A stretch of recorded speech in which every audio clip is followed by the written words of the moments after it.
right. Shalom to all of you. Shalom semuanya. Shalom to all of you believers of Christ from another part of the world. Shalom semuanya, semua orang percaya yang dengan Kristus dari berbagai berbagai bagian dari dunia. Indonesia. I'm thankful to God and also to my pastors, Pastor Anna Rajan and Pastor Santana for this opportunity. Saya bersyukur pada Tuhan dan juga dengan orang tua saya, Pastor Arnold, Pastor Santana untuk kesempatan ini. And also to our beautiful sister Elori who's interpreting today. Thank you. Dan juga untuk saudari Elor yang akan menerjemahkan hari ini. All right. Hold on for a while. I'm going to open the slides, ya. Ya, saya akan membuka slides-nya.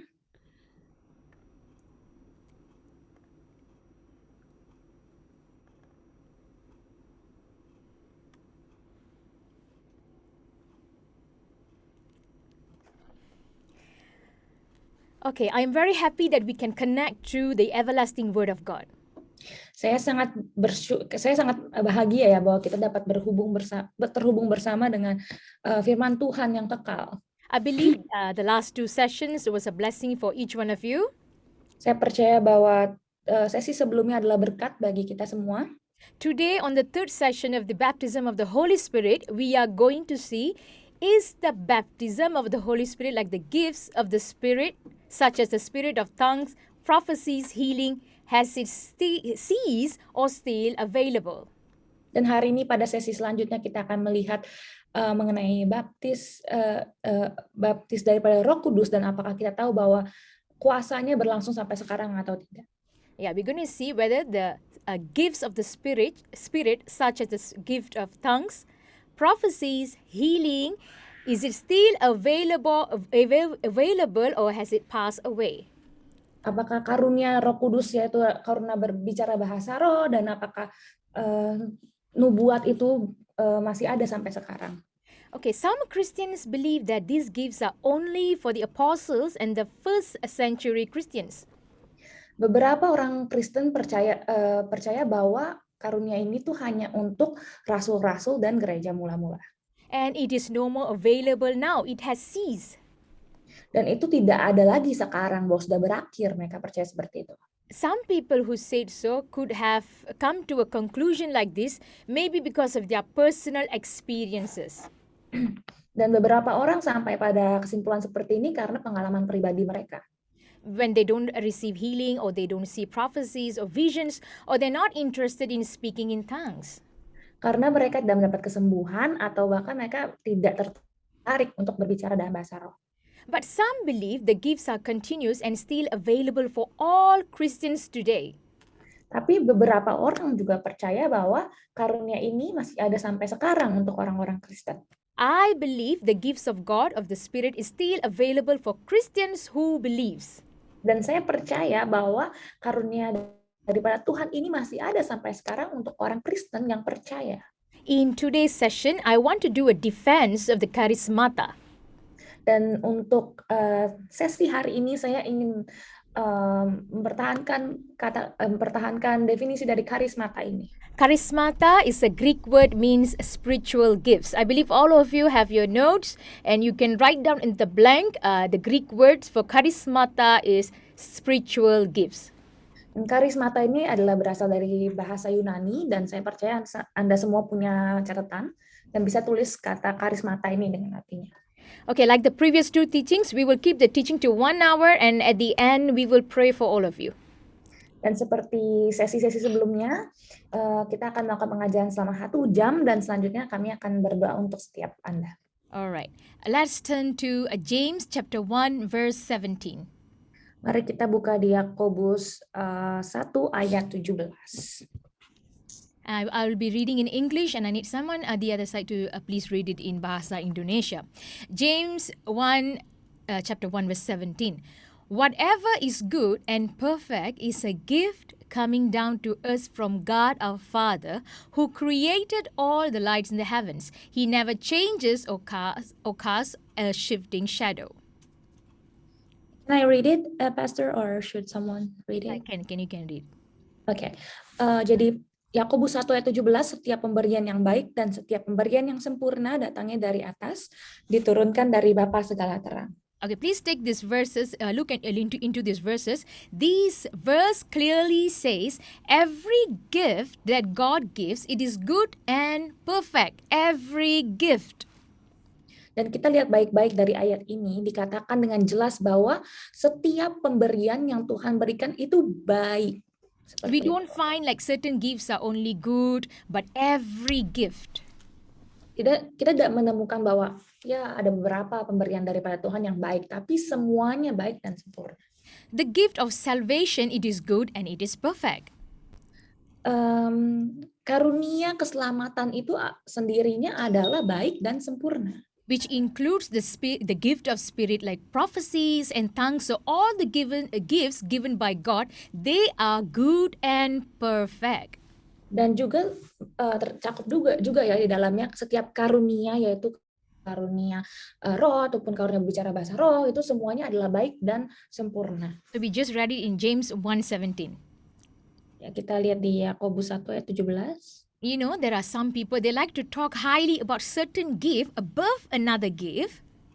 Dan kita tahu bahwa ada beberapa orang yang suka berbicara bahwa ada beberapa karunia yang mungkin terlihat lebih tinggi dibanding karunia yang lain. Yeah, these are some people, they talk like this. Ini ada beberapa orang yang berbicara seperti ini. But it's not true. Be assured, every gift by God is good and perfect, including the charismata, the gifts of the Holy Spirit. Tapi itu nggak benar ya, karena setiap pemberian daripada Tuhan itu adalah baik dan sempurna, termasuk dalamnya karismata. Seperti itu. Alright. The gifts of the Holy Spirit is given by God. Dan karunia daripada Roh Kudus itu diberikan dari Tuhan. The question is, has God taken away his gifts? Dan pertanyaannya adalah apakah Tuhan sudah mengambil lagi karunia yang sudah Dia berikan? Did God give gifts and then took back those gifts?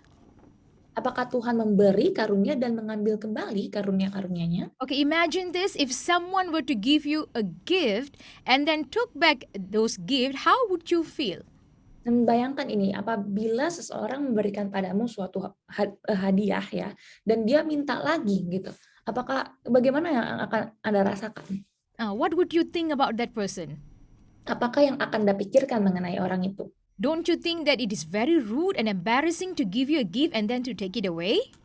Apakah mungkin Anda akan berpikir bahwa itu nggak sopan dan memalukan kalau engkau beri sesuatu dan diambil lagi? Are the gifts of the Spirit on loan or were they given as a gift?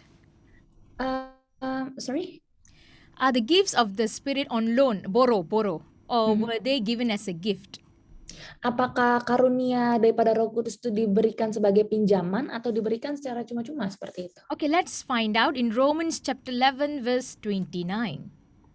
Mari kita buka di Roma 11 ayat 29. Alright, you are with me? Apakah Anda masih bersama saya? Okay, thank you for nodding your heads. Ya, terima kasih Anda mengangguk kepala. Alright, Romans 11:29. For the gifts and the calling of God are irrevocable. Dikatakan di Roma 11 ayat 29, karena karunia dan panggilan Tuhan tidak dapat ditarik kembali. Tidak dapat ditarik kembali. God's calling and gifts are irrevocable. This is the principle of God. Jadi panggilan Tuhan itu nggak dapat ditarik kembali, dan itu adalah prinsip daripada Tuhan. Please pay attention to the verse we just read. This is God's principle. Jadi kita harus perhatikan baik-baik dengan ayat yang baru kita baca ini ya, bahwa ini sendiri adalah prinsip Tuhan. God's gifts and his callings are irrevocable. He will not take it back. Panggilan dan karunia daripada Tuhan itu nggak dapat ditarik kembali, dan dia nggak akan menarik kembali itu. Which tells me and you, if God gives us a gift, it is permanent. He is not going to take it back. Dan itu yang memberitahukan pada saya dan Anda bahwa ketika Tuhan berikan suatu karunia, itu tuh bersifat permanen atau tetap, dan dia tidak akan menariknya kembali. Alright, the book of Romans, the first 8 chapters, Paul deals with theological aspects of his teaching. Dan di kitab Roma ini, di pasal-pasal yang ke-8 yang pertama, Paulus berceritakan tentang aspek teologi dari pengajarannya. Chapter 12 to 16 is the practical part.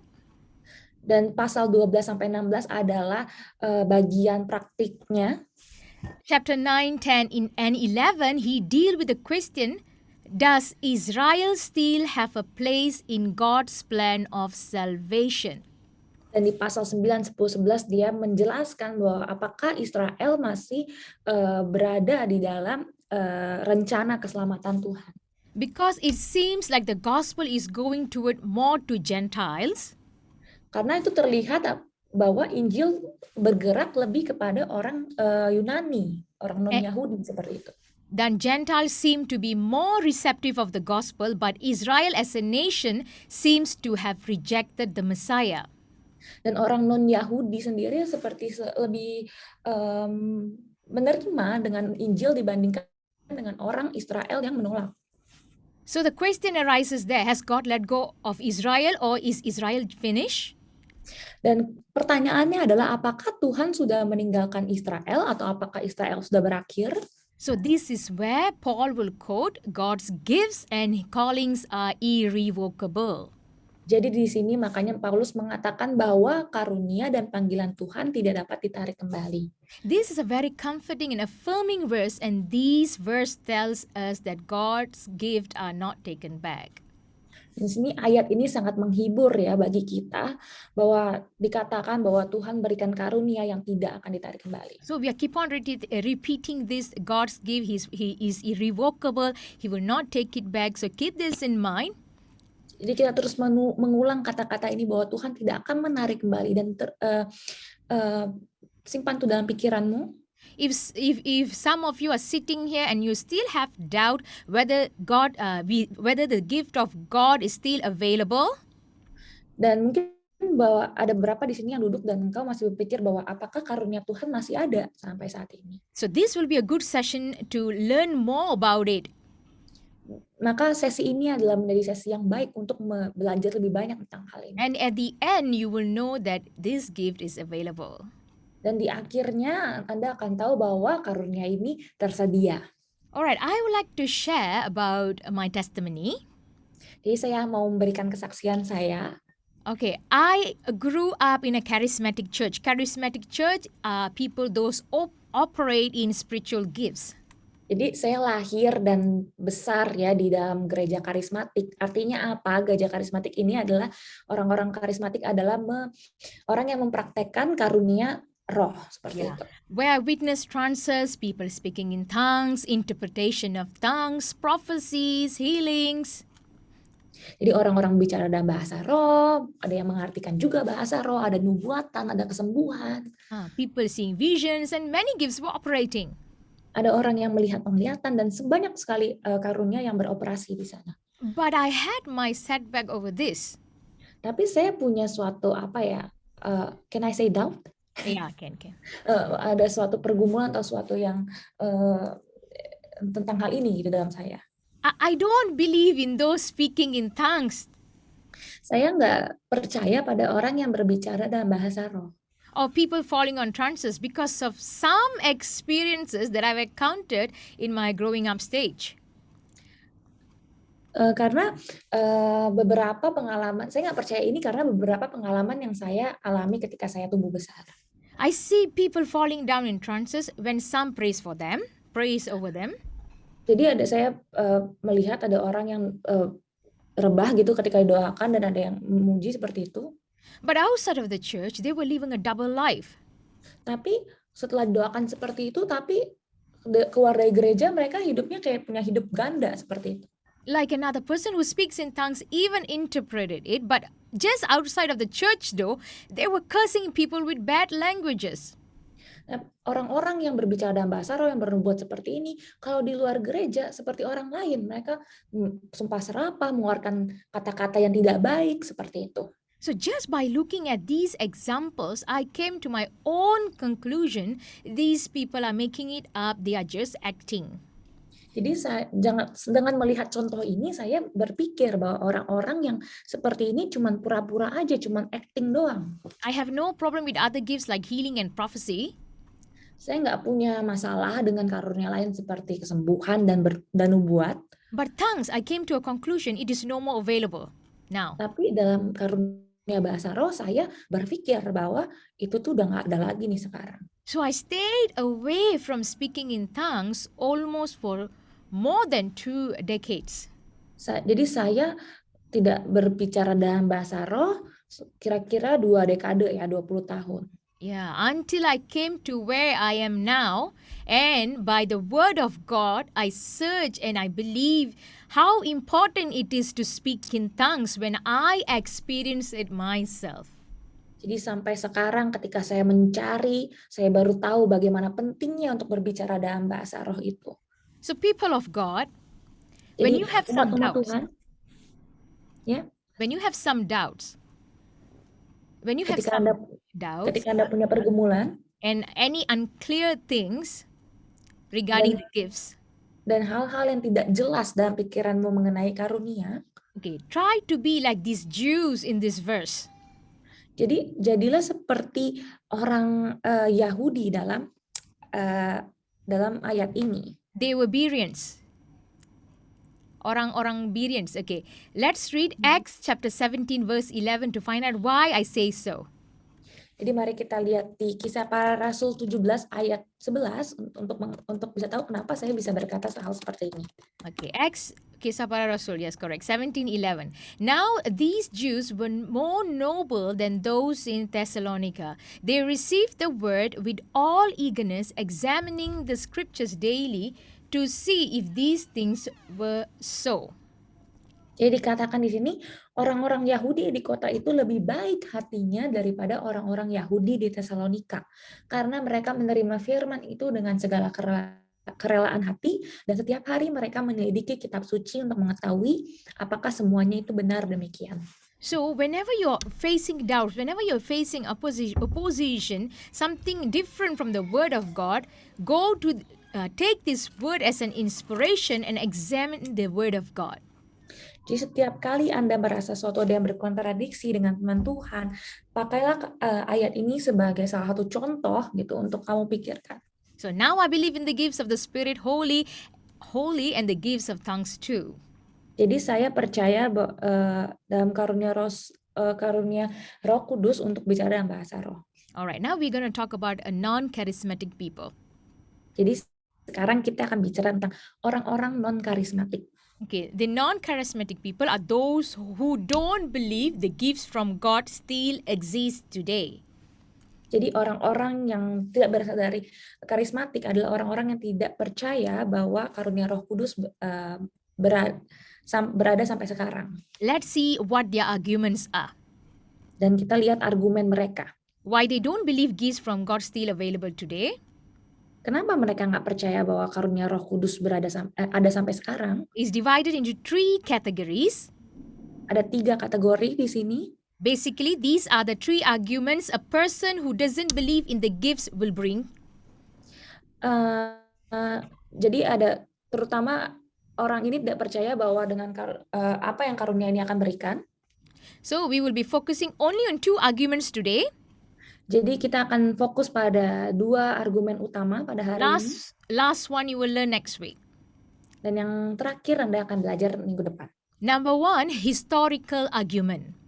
Yang pertama adalah argumen historis atau sejarah ya. Number 2, theological argument. Yang kedua itu argumen teologis. What the Bible verses says. They will bring Bible verses. Apa yang ayat Alkitab katakan. Nah, orang-orang ini akan membawa ayat Alkitab untuk argumen ini. Yeah, they will bring Bible verses to argue that the gifts are not available these days. Dan mereka akan bawa ayat-ayat Alkitab untuk berdebat ya, mengatakan bahwa karunia itu tidak ada sampai sekarang. Number 3, experiential argument. Yang ketiga adalah argumen eksperimental. Alright. See, this is a short teaching, so we will not bring all the points they bring, but this is enough to lay a foundation to show that the gifts of the Spirit is still available. Ini pengajaran yang singkat ya, kita nggak bawa semuanya, tapi kita akan belajar bahwa mengapa karunia Roh Kudus ini akan tetap ada sampai sekarang. Okay, how does a non-charismatic look at charismatic? Di Jadi bagaimana orang non karismatik look at charismatic? Sorry? Non charismatic looks at charismatic. Yes, correct. Jadi How does bagaimana yes. orang non karismatik melihat orang karismatik? How does a person who does not believe in gifts today looks at those who believes in the gifts of the Spirit? Jadi bagaimana orang yang nggak percaya karunia Roh Kudus sekarang melihat pada karunia Roh Kudus saat itu? I will use the words like charismatic or Pentecostal to describe a person who believes that the gifts are still available. Jadi saya akan menggunakan kata-kata karismatik atau pentakostal untuk mengatakan pada orang-orang yang percaya bahwa karunia ini masih ada sampai sekarang. Alright. Hold on, yeah. Okay.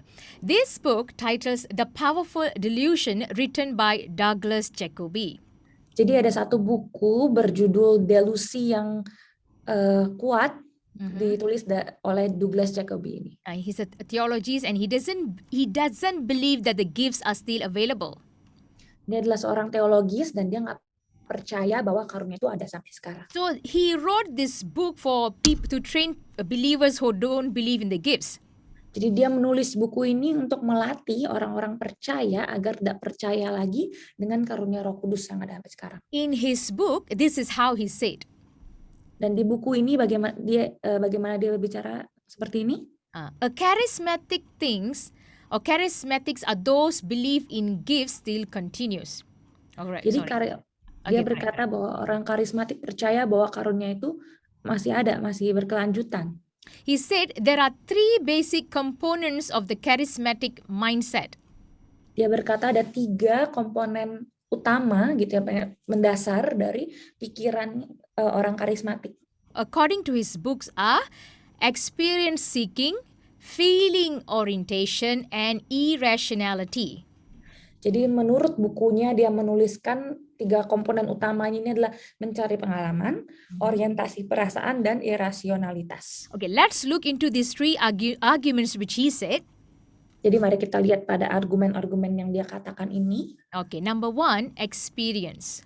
Yang pertama mencari pengalaman. He says a personal spirituality and even salvation are based on experiences. Jadi dia mengatakan bahwa keselamatan dan bahkan pengalaman dan hal seperti itu didasarkan oleh pengalaman. Okay, I want you to understand. So he said, let's say, okay, I am someone who believes that spiritual gifts are still available. So he wrote that charismatic person, believes that personal spirituality and even salvation are based on experience. I'm someone like that.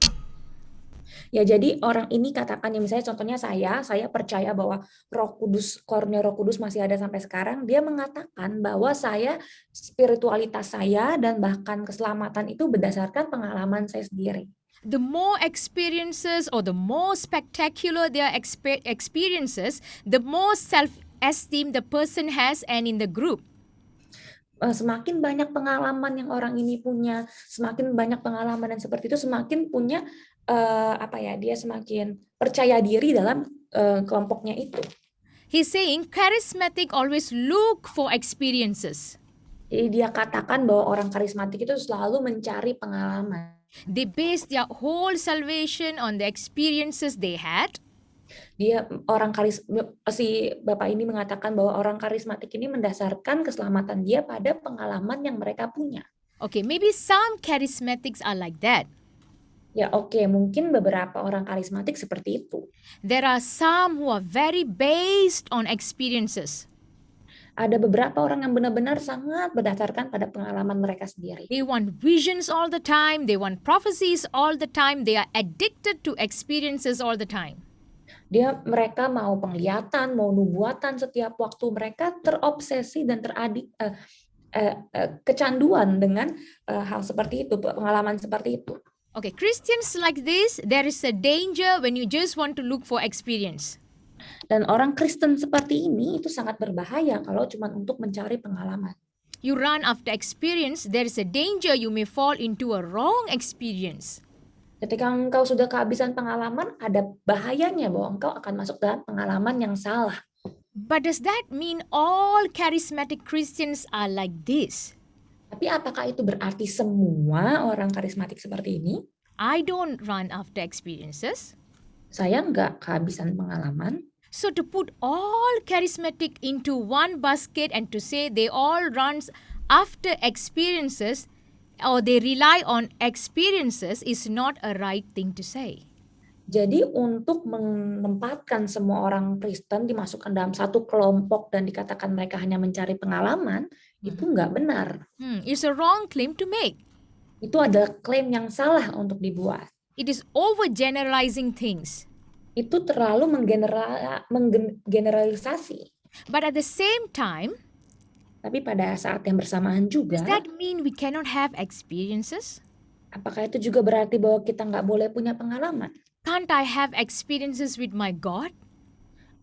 Nggak bisakah saya punya pengalaman dengan Tuhan saya? Can't I pray, seeing God answering my prayer, get excited and share my testimony that I had a wonderful experience with God? Nggak bisakah saya bilang pada orang lain bahwa Tuhan menjawab doa saya dan saya bersuka cita tentang hal itu? So to say all charismatic that depend on experiences, that is not correct. Jadi untuk mengatakan bahwa semua orang karismatik bersandar pada pengalaman itu juga nggak benar. Not to claim all are like that, saying all charismatic. Okay. Now number 2, feelings. These are the second arguments. How non-charismatic are saying the charismatic things that a mindset is based on feelings. Jadi yang kedua adalah mindset atau pikiran orang karismatik ini bersandar pada perasaan. They said feelings are the means by which the charismatic makes decisions. Jadi dia mengatakan bahwa perasaan adalah faktor ya di mana orang karismatik itu menentukan keputusan mereka. You mean all non-charismatics doesn't make decisions based on their feelings? Apakah menurutmu juga orang bukan karismatik tidak menentukan pilihan berdasarkan perasaan mereka? I don't make decisions based on feelings alone. Saya sendiri nggak menentukan keputusan berdasarkan perasaan saya saja. You see, again, this is a false accusation. Jadi lagi ya kita lihat bahwa di sini adalah tuduhan yang salah. Just by taking 1 or 2 examples and say that these charismatics, they make decisions based on feelings and labels all charismatic as people who make decisions by feelings, this is not correct. Jadi lagi untuk menempatkan semua orang Kristen, orang karismatik menentukan keputusan hanya berdasarkan perasaan itu tidak benar. For the non-charismatic, the moment you say like this, they will say, "Oh, see, you are adding to the Bible." Jadi, tapi kita lihat di sini bahwa orang non karismatik berkata, sekarang kau sedang menambah-nambahkan Alkitab nih, firman Tuhan. But can God use our feelings to speak to us? Tapi nggak bisakah Tuhan menggunakan perasaan untuk berbicara pada kita? Can God put a burden in my heart to pray for someone? Nggak bisakah Tuhan berikan beban pada hatiku untuk berdoa untuk orang lain? When I do so, is that adding to the Bible? Ketika saya melakukan itu, apakah saya sedang menambah-nambahkan Alkitab? Some of you may have experienced this. Dan beberapa dari Anda mungkin pernah mengalami hal seperti ini. When you meet someone for the first time, ketika Anda bertemu seseorang untuk pertama kali, you may have a very uneasy feelings. Engkau mungkin punya suatu perasaan yang nggak enak. Later you find out you are right and that person is a fraud. Dan seterusnya engkau baru tahu bahwa engkau benar dan orang itu ternyata emang membohongi kamu gitu. So God can use feelings to speak to us or to connect with us. Jadi Tuhan bisa menggunakan perasaan untuk berbicara pada kita dan untuk terhubung dengan kita. But to claim all charismatic rely on feelings to make decisions is not a true claim. Tapi untuk mengklaim bahwa semua orang karismatik hanya berdasarkan pada perasaan, itu adalah klaim yang salah. Number 3, irrationality. Yang ketiga, irasionalitas. Reason, logic, even education are to be mistrusted, they say. Di sini dikatakan bahwa alasan, logika, bahkan pendidikan tidak dapat dipercaya. Since they can lead you to wrong conclusions about spiritual reality or the interpretation of the Bible. Is it true? Karena mereka dapat membawa Anda pada kesimpulan yang salah tentang realitas spiritual atau interpretasi Alkitab. Dan apakah itu benar di sini? Are all charismatics like this? Apakah semua orang karismatik seperti ini? This is a lie. Ini adalah kebohongan. You may find one or two, Mungkin Anda bisa menemukan satu atau dua orang. but to say all charismatic are illogical or don't trust education is not true. Tapi untuk mengatakan semua orang karismatik semuanya nggak dengan logika dan tidak percaya pada pendidikan, itu nggak benar. This does not represent a charismatic. Ini tidak merepresentasikan orang karismatik. This does not represent me. Dan ini tidak merepresentasikan saya. At the same time, do you mean all non-charismatic are very logical? Dan di saat yang sama, apakah Anda berpikir bahwa semua orang non-karismatik semuanya sangat logika? So, the way Douglas Jacoby describes charismatic people in his book, it is not accurate. Jadi bagaimana Douglas Jacoby mendeskripsikan orang karismatik pada bukunya ini, itu tidak akurat. And he put all charismatic in one category because of one or two. Dan dia mengelompokkan orang karismatik pada satu kategori karena satu dan dua hal. If you're a non-charismatic and if this is how you picture a charismatic, dan jika Anda adalah seorang non-karismatik dan inilah bagaimana Anda memikirkan tentang orang karismatik, then you have not given the accurate picture. Maka engkau tidak punya gambaran yang akurat. All right. I hope by now you understand the category of non-charismatic and charismatic. Let me repeat again. Charismatic are those who believe the spiritual gifts from God is still available today. Jadi saya harap Anda sekarang sudah bisa mengetahui gambaran tentang orang karismatik dan non-karismatik. Dan saya ulangi lagi, orang karismatik adalah orang yang percaya bahwa karunia roh masih ada sampai sekarang. And non-charismatic, they believe that these gifts by God has been taken away and it was only available in the time of apostles and on the first century Christian. Dan orang non-karismatik adalah orang yang percaya bahwa karunia roh sudah diambil kembali oleh Tuhan dan itu hanya ada pada saat zaman rasul-rasul dan pada gereja mula-mula ya di abad-abad pertama. Yeah, so non-charismatic says there's no prophecies now, there's no healing, there's no speaking in tongues, there's no vision, there's no more. Jadi orang non-karismatik berkata bahwa sekarang udah nggak ada lagi nubuat, udah nggak ada lagi berbicara dalam bahasa roh, udah nggak lagi kesembuhan, dan lain sebagainya sudah tidak ada lagi. So today we are making a defense. Tapi hari ini kita membuat suatu pembelaan to see and to know that the spiritual gift is still available, a defense of the charismata.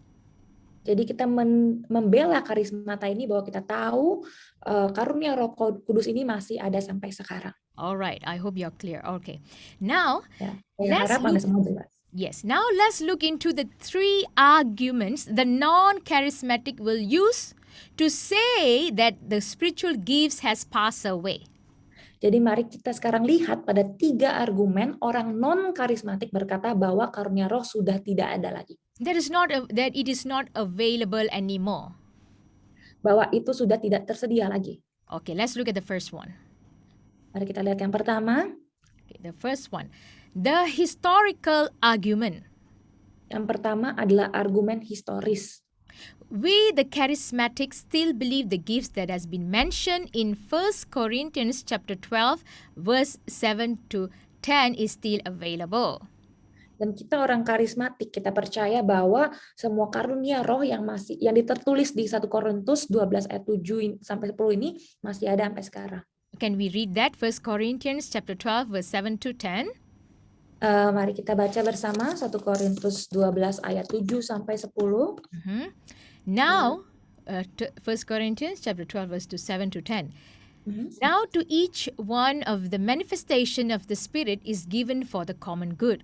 To one there is given through the Spirit a message of wisdom, to another a message of knowledge by means of the same Spirit, to another faith by the same Spirit, to another gifts of healing by that one Spirit, to another miraculous powers, to another prophecy, to another distinguishing between spirits, to another speaking in different kinds of tongues, and to still another the interpretation of tongues. Saya bacakan 1 Korintus 12 ayat 7 tetap sampai 10.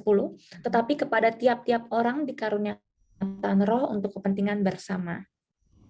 Sebab kepada yang seorang roh memberikan karunia untuk berkata-kata dengan hikmat, dan kepada yang lain roh yang sama memberikan karunia berkata-kata dengan pengetahuan, kepada yang seorang roh yang sama memberikan iman, dan kepada yang lain ia memberikan karunia untuk menyembuhkan. Kepada yang seorang roh memberikan kuasa untuk mengadakan mujizat, dan kepada yang lain ia memberikan karunia untuk bernubuat. Dan kepada yang lain lagi ia memberikan karunia untuk membedakan bermacam-macam roh. Kepada yang seorang ia memberikan karunia untuk berkata-kata dengan bahasa roh, dan kepada yang lain ia memberikan karunia untuk menafsirkan bahasa roh itu. Okay, the non-charismatic says church history is silent on the gifts. Jadi orang non-karismatik ini berkata bahwa sejarah gereja itu diam tentang karunia-karunia roh. For example, if you read what we just read in about spiritual gifts in 1 Corinthians just now. Jadi kalau kita tadi yang kita baca barusan di kitab 1 Korintus ini tentang karunia roh. So they will ask, if the spiritual gifts of 1 Corinthians that we just read are valid for Christians beyond the death of the apostles, why were they absent from church history until their alleged reappearance in the 20th century? Jadi pertanyaannya adalah apabila karunia Roh Kudus yang tertulis di 1 Korintus 12 ayat 7 sampai 10 ini masih ada untuk orang Kristen melebihi zaman daripada kematian rasul-rasul, kenapa gitu? Kenapa udah nggak ada lagi? Kenapa tertulis di sejarah gereja sampai pada kemunculannya lagi di abad ke-20 ini? Very good, Ellery, very good. Okay. So what they mean by reappearance in 20th century?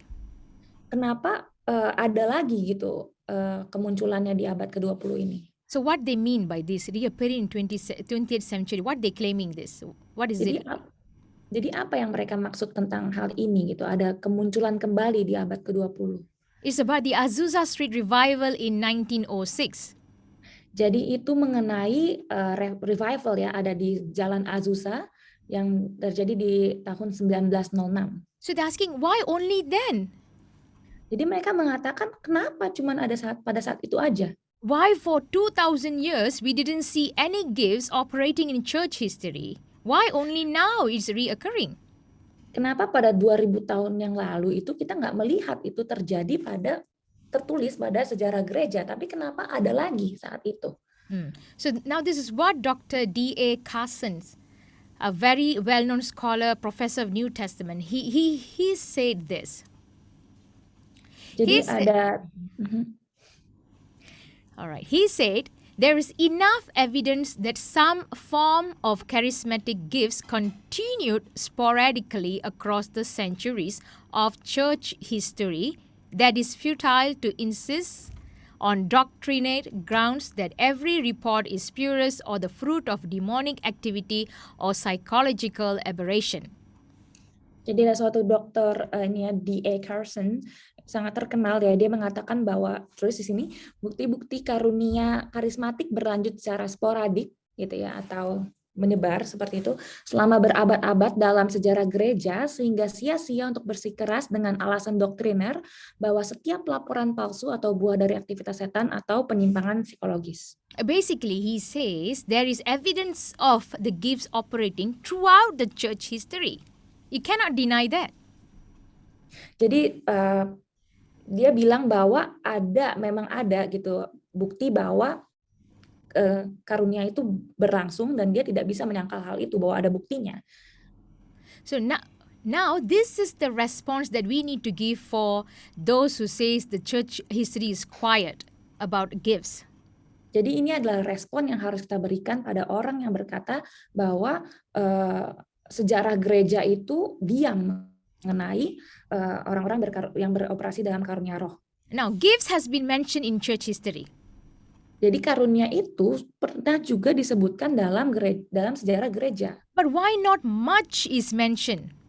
Tapi kenapa nggak banyak yang disebutkan? Simple, because not everybody wrote on those days. Very few will write. Ya, jawabannya sederhana, karena nggak banyak orang yang bisa menulis pada zaman-zaman itu, pada saat itu.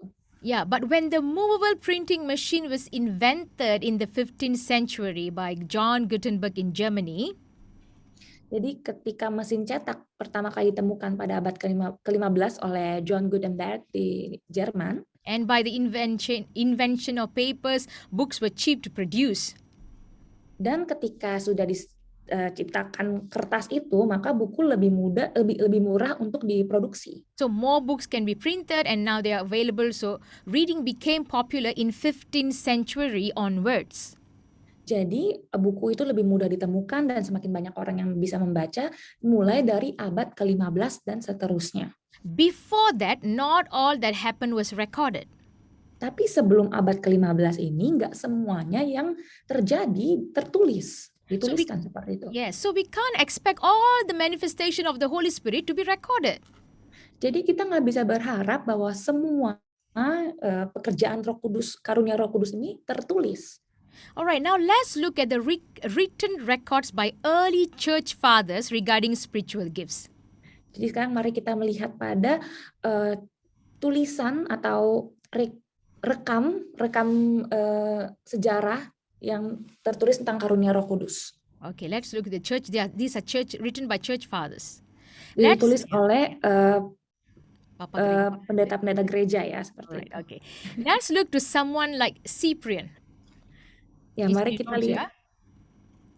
It is in your notes as well.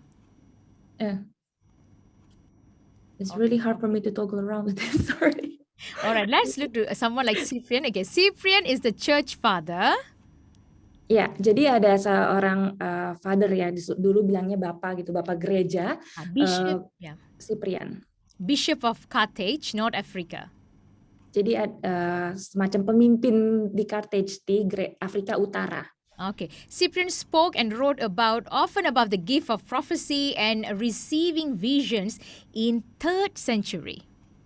Jadi Cyprian ini berbicara tentang karunia daripada Roh Kudus di abad ketiga.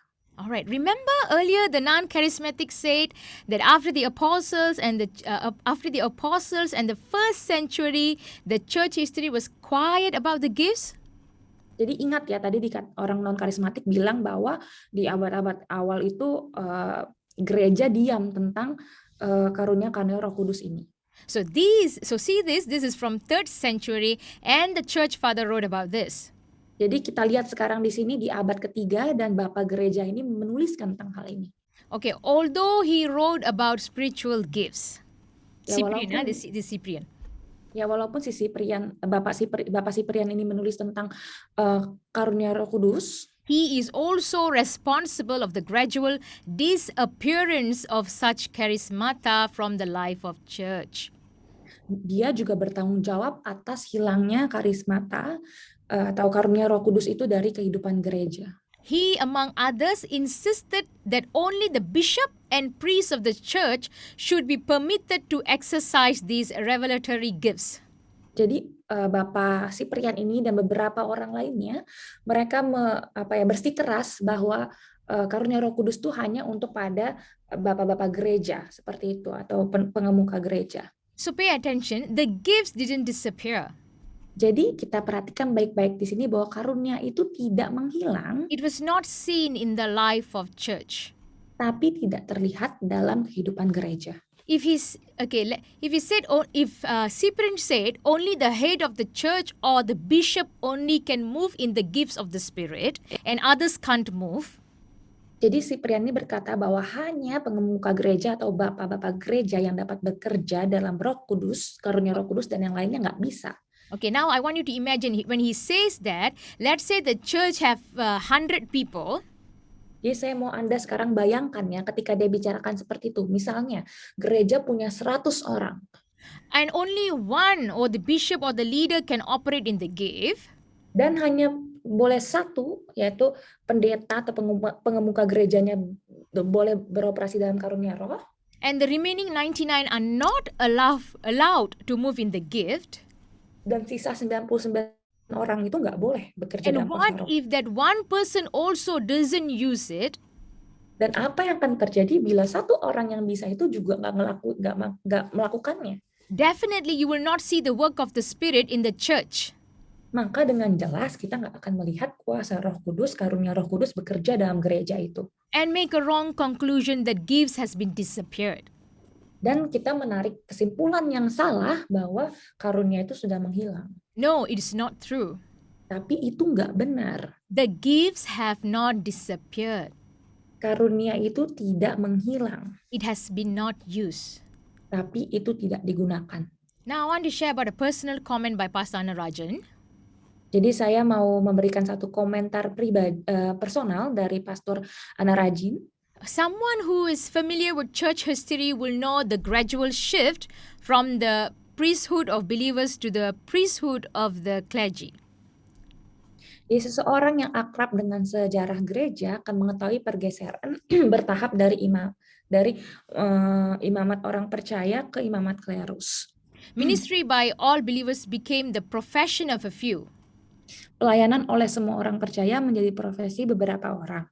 So within a couple of 100 years, Jadi selama beberapa ratus tahun ini, the monarchical bishop was the minister, and if he doesn't operate in the gifts of the Spirit, jadi pengemuka yang utama itu kalau dia nggak bekerja dalam karunia roh, then it will be absent in the life of the church. maka karunia roh itu akan absen atau nggak hadir dalam kehidupan gereja. And as we read above, when Bishop Cyprian of Carthage insisted that only the bishop can have such gifts, Jadi kalau kita lihat bahkan sebelumnya ya, kalau di Bapak Gereja Cyprian ini mengatakan bahwa no,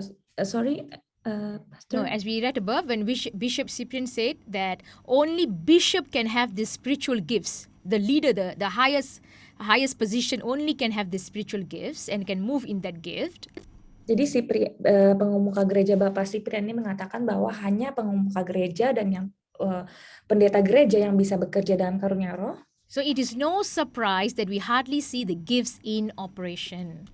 Jadi itu nggak mengejutkan juga ya kalau kita nggak melihat bahwa karunia itu sudah dikerjakan. So the gifts were not revoked, they were neglected. Jadi karunia ini bukan sepenuhnya menghilang, tapi mereka tidak dipedulikan seperti All itu. right.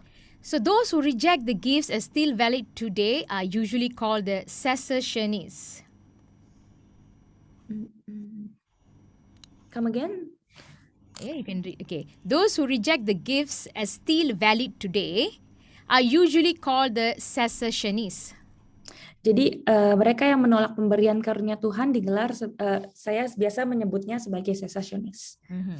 That the gifts has ceased. All right. So in defense of this position, they will quote church fathers like John Chrysostom. Jadi yaitu pemberian telah berhenti dan can you go back? Okay, in defense of this, to say that what they're saying is true, they will quote what the church father like John Chrysostom said. Jadi untuk mengatakan hal seperti ini benar, mereka akan mengatakan Bapak Gereja itu adalah seperti John Chrysostom ini. Yeah, see, can you see he was around for AD 347 to 407.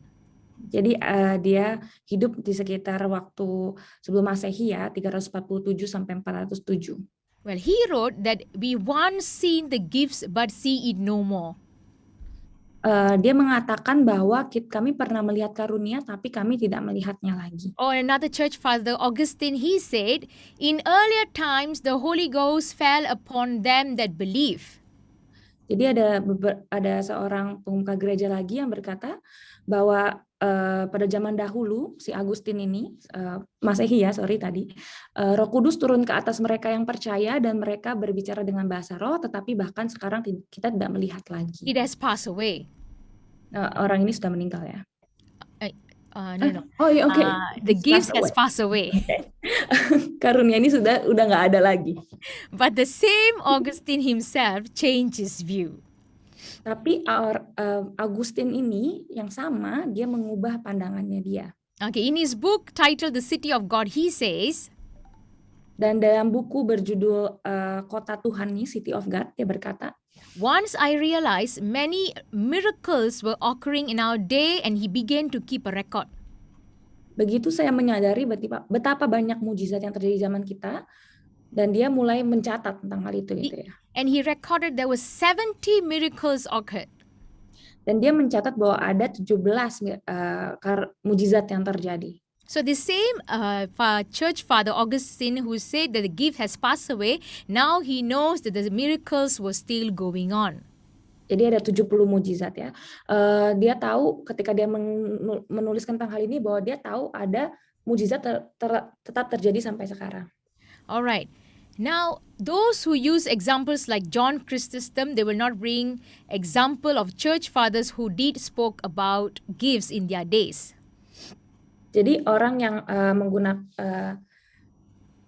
sorry, Pastor. Those who use examples like John Chrysostom, who said the gifts is no more, they will not bring, this non-charismatic who said that the church father like John Chrysostom who said the gifts is not available, they will not bring examples of church fathers who did spoke about gifts in their days. Jadi orang non-karismatik yang berkata bahwa karunia itu udah nggak ada lagi, mereka nggak akan bawa bukti seperti bapak-bapak gereja yang mengatakan hal seperti ini bahwa karunia itu ada. Okay, let's look at Justin Martyr in 2nd century. Mari kita lihat di Justin Martyr di tahun 100, kira-kira di tahun 100 ini. He spoke about gifts. Dan dia bicara tentang karunia roh. He said about how he said about these are the gifts that they receive at that time. Dan dia bicara tentang ini adalah karunia yang dia dapat pada waktu itu. Understanding gifts of understanding, counsel, strength, healing, foreknowledge, teaching, and the fear of God. Dia berbicara tentang karunia pemahaman, nasihat, kekuatan, penyembuhan, ramalan, pengajaran, dan takut akan Tuhan. And also Irenaeus, another church father, he talks about miracles and demons being cast out. Dan juga ada seorang bapak gereja yang berkata bahwa ada pengusiran setan seperti itu. Yeah. So he also mentioned that prophetical gifts remain with us till now. Jadi dia mengatakan bahwa karunia nubuat itu masih ada buat kita sampai sekarang. So talks about vision, he said all gifts has been scattered around the world. Jadi dia berkata bahwa semua karunia itu tersebar di seluruh dunia. So when the non-charismatic brings history to prove that there were no gifts operating after the time of apostles. Jadi ketika non-karismatik berkata bahwa tidak ada karunia yang beroperasi setelah zaman-zamannya Rasul, that is not true. Itu tidak benar. As we just saw the writings of the church fathers regarding gifts. Karena kita telah melihat ya tadi sebelumnya tulisan bapak-bapak gereja mengenai karunia. And there are many more. Dan ada banyak lagi sebenarnya. All right. So what happened? What happened actually? Jadi apa yang terjadi? What happened? Many neglected the gifts and others thought because they didn't see the gifts, so God has taken the gifts. Banyak yang nggak memedulikan tentang karunia itu. Jadi mereka berpikir bahwa Tuhan sudah mengambil karunia. So believers, we have learned something important. Jadi orang-orang percaya kita di sini telah belajar satu hal yang sangat penting. If someone come to you and say church history was quiet and didn't mention about gifts, dan jika ada seorang yang datang padamu dan berkata bahwa sejarah gereja diam aja nih dan nggak ada yang menceritakan tentang karunia roh itu bekerja. And these are the evidences. Dan ini yang tadi kita baca adalah bukti-buktinya. Alright, next argument the non-charismatic will bring is the theological argument. Dan argumen selanjutnya yang orang non-karismatik bawa adalah argumen teologis. They bring Bible verses to prove that the gifts has been seized. Jadi mereka membawa argumen Alkitab gitu ya untuk mengatakan bahwa karunia itu sudah hilang. The non-charismatic will bring different verses. Dan orang non-karismatik itu akan membawa banyak sekali ayat-ayat yang berbeda. But the main passage they bring is this. Tapi ayat utama yang mereka bawa adalah ini. And if you can deal with this, the rest will be very easy. Dan jika Anda bisa menangani hal ini, maka sisanya akan sangat mudah. So, this 1 Corinthians 13:10 indicate that the gifts will cease. Jadi dikatakan di 1 Korintus 13 ayat ini ya, dikatakan bahwa karunia itu akan menghilang. Okay, let's read 1 Corinthians 13, 8 to 10. Mari kita baca di 1 Korintus 13 ayat 8 sampai 10. Yeah, 1 Corinthians 13, 8 to 10. Love never ends. As for prophecies, they will pass away. As for tongues, they will cease. As for knowledge, it will pass away. For we know in part and we prophesy in part. But when the perfect comes, the partial will pass away. Jadi dikatakan di 1 Korintus 13 ayat 8 ini, kasih tidak berkesudahan, nubuat akan berakhir, bahasa roh akan berhenti, pengetahuan akan lenyap. Sebab pengetahuan kita tidak lengkap dan nubuat kita tidak sempurna. Tetapi jika yang sempurna tiba, maka yang tidak sempurna itu akan lenyap. When perfection comes, all these gifts will cease. Ketika yang sempurna itu datang, maka yang tidak sempurna itu akan lenyap. So non-charismatics claims that the perfection refers to the completion of the New Testament. Jadi, sorry Pastor, can you repeat again? Okay, the non-charismatic claims that the perfection here, the verse, refers to the completion of the New Testament. Jadi orang non-karismatik itu mengklaim bahwa yang perfect atau yang sempurna ini adalah mengacu pada kesempurnaan daripada perjanjian baru, selesainya perjanjian baru. Seperti itu. They say since we have the complete Bible, the gifts are no longer available. Dan mereka mengatakan karena kita punya Alkitab yang lengkap, maka karunia itu udah nggak ada lagi, udah nggak tersedia lagi. But look what Apostle Paul says in the same chapter 1, 1 Corinthians 1:7. Tapi kalau kita lihat di 1 Korintus 1 ayat 7, 1:7. Can we read that? 1 Corinthians 1:7, right? Yes, 1:7. Mm-hmm. So that you are not lacking in any gift as you wait for the revealing of our Lord Jesus Christ. Jadi dikatakan di 1 Korintus 1 ayat 7 ini, demikianlah kamu tidak kekurangan dalam satu karunia pun, sementara kamu menantikan penyataan Tuhan kita Yesus Kristus. Paul says the gifts will continue as we wait for Jesus to be revealed. Paulus mengatakan bahwa karunia itu akan terus berlangsung sementara kita menunggu Yesus untuk ada gitu. But this is the thinking of a non-charismatic. Tapi ini adalah pemikiran orang non-karismatik. That the gifts will continue until the perfection which for them is the New Testament.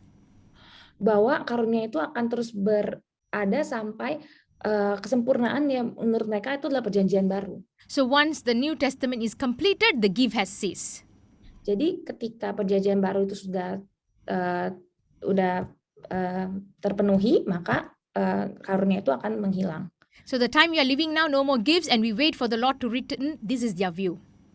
Jadi di waktu yang sekarang, jadi mereka berpikir bahwa di waktu yang sekarang ini, ketika kita menunggu bahwa Tuhan itu datang, itu udah nggak ada lagi gitu. But the biblical view is this. Tapi pandangan Alkitabiah itu yang seperti ini. The gifts will continue until Jesus is revealed. Bahwa karunia itu akan berlanjut sampai Tuhan Yesus itu datang. The gifts is still available until Jesus comes back, until Jesus returns. Jadi karunia itu akan berlanjut sampai Tuhan Yesus kembali datang lagi. The New Testament has already been completed. We have the New Testament in our hands. Jadi perjanjian baru itu sudah lengkap ya. Kita udah punya perjanjian baru di tangan kita sekarang. But Christ has not returned yet. Tapi Tuhan Yesus itu belum datang kembali. The gifts to be continued until Christ is revealed, as Paul says. Dan karunia itu akan berlanjut sampai Tuhan Yesus datang kembali seperti Paulus katakan. Therefore, the perfection cannot be the New Testament. Jadi yang sempurna itu bukan berarti perjanjian baru. The perfection has to be something else. Tapi yang sempurna itu adalah suatu hal yang lain. Something beyond the New Testament. Sesuatu yang melebihi daripada perjanjian baru. So what is the perfection? Jadi apa itu yang sempurna itu? Okay, next week you will find out within the context what is perfection. Jadi nanti minggu depan Anda akan mengetahui apa itu dalam konteks yang sempurna ini. And also the response for experiential argument.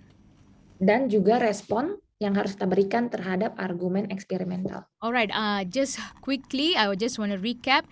We just see how we just went through the session of defending charismata. Jadi saya secara cepat akan Defense of mengulang charismata. kembali tentang membela karismata. We just see from the verse that whatever the gifts from God is good and perfect and it is not revocable. Dan kita lihat bahwa di ayat itu kita lihat bahwa pemberian Tuhan itu adalah baik dan sempurna dan tidak dapat ditarik kembali. And we see the three lines of arguments from non-charismatic. Dan kita lihat 3 argumen utama dari orang non-karismatik. They said based on historical argument and theological argument and experiential argument, that's next week. Historical argument and theological argument that the gifts has been ceased. Jadi mereka berkata bahwa di argumen historisnya itu bahwa karunia itu sudah menghilang. And we just see how to defend on this by church fathers' writings. Dan kita sudah melihat bagaimana cara membela hal ini melalui tulisan bapak-bapak gereja. Which is after the first century and after the death of the apostles. Yang ditulis setelah abad pertama dan setelah kematian rasul-rasul. And we also see the verses that says that until Jesus comes, this gift will continue. Dan kita juga melihat ya ayat yang mengatakan bahwa sampai Tuhan Yesus datang, maka karunia ini juga akan tetap berlanjut. We also see that how these non-charismatic look at these charismatic people. Dan kita juga melihat pada orang-orang karismatik. And they said that this charismatic has this 3 mindset. Orang non-karismatik yang mengatakan bahwa orang karismatik punya 3 pikiran. Which is experience seeking, feeling orientation, and irrationality. 3 cara berpikir ya, yaitu mencari pengalaman dan bersandar pada perasaan dan irasionalitas. And we know that it is not true. Dan kita tahu ya 3 cara pikir ini tidak benar. Alright, so this lesson is quite deep and you need to hear it again. Dan pelajaran ya hari ini itu cukup dalam dan Anda itu perlu mendengarnya lagi. For if you have doubt in these gifts, this will strengthen your faith and your belief that the gift is still available. Jika Anda punya kekhawatiran mengenai karunia-karunia roh, maka ini akan menguatkan Anda lagi bahwa karunia-karunia roh itu masih ada sampai sekarang. And if someone comes and say the gift is not available now, you have these proof to stand and defend it. Dan jika ada orang yang datang kepada Anda dan berkata bahwa karunia roh udah nggak ada lagi, Anda sudah punya buktinya sekarang untuk berkata bahwa sampai sekarang karunia roh masih ada dan bisa membelanya. Alright, let me end with a testimony. Very quick. Dan biarkan saya menyelesaikan ini dengan suatu kesaksian saya. To prove that the gift is still available today. Untuk membuktikan bahwa karunia roh itu masih ada sampai sekarang. Now, I've seen this lady, she just given a birth. Saya waktu itu melihat seorang perempuan yang baru saja melahirkan. I'm not sure what sickness she has, but after she gave birth, from her waist down to her foot, she was paralyzed. Saya nggak tahu ya dia punya penyakit apa, tapi setelah dia melahirkan, mulai dari pinggang dia sampai ke kaki dia lumpuh. She couldn't walk. Dia nggak bisa berjalan. She was a tall lady. Dan dia itu perempuan yang tinggi. So people has to carry her both ways, both side. Jadi orang-orang itu harus membawa dia dari kiri kanannya. Yeah. So and as people supports her and brings her to anywhere, let's say to church. Jadi ketika orang membawa dia gitu ya kemana-mana gitu ya, disokong seperti itu kemana aja, mungkin bisa ke gereja seperti itu. So because she is tall and her legs are long, her legs will be dragged on the floor. Jadi karena dia badannya tinggi dan kakinya panjang, maka ketika disokong orang seperti itu dibawa kemana-mana, maka kakinya itu akan diseret gitu di lantai. Yeah, she was in such a poor state. Ya, dia sangat menyedihkan ya keadaannya seperti itu. Yeah, so one day during a service, the whole church prayed for her, and I was there witnessing this. Jadi waktu itu dalam suatu ibadah, seluruh gereja itu mendoakan orang ini dan saya sendiri ada di sana untuk menyaksikannya. And when the man of God laid his hands on her, Dan ketika itu waktu seorang hamba Tuhan menumpangkan tangannya atas perempuan ini, immediately she could stand and she walked in front of those who were watching this. dan secara tiba-tiba dia bisa berdiri dan dia bisa berjalan di depan orang-orang yang ada di situ. The whole church shouted and thanking God with joy. Dan seluruh gereja itu berteriak ya, bersukacita, bersyukur pada Tuhan karena hal ini. So from this testimony, I want to assure you, Dan melalui kesaksian ini saya mau meyakinkan Anda, the spiritual gifts from God is still available for those who believe. bahwa karunia roh daripada Tuhan itu masih ada untuk kita yang percaya. And you will receive it. Dan engkau akan menerimanya. And we are to operate it until Jesus returns. Dan kita akan mengerjakannya sampai Tuhan Yesus datang kembali. I hope you are blessed by today's lesson. Dan saya berharap Anda diberkati dengan pengajaran hari ini. God bless each one of you. Tuhan berkati setiap Anda. Now Pastor Santana going to pray for all of you. Dan sekarang Pastor Santana akan mendoakan setiap Anda. God bless you. Tuhan berkati.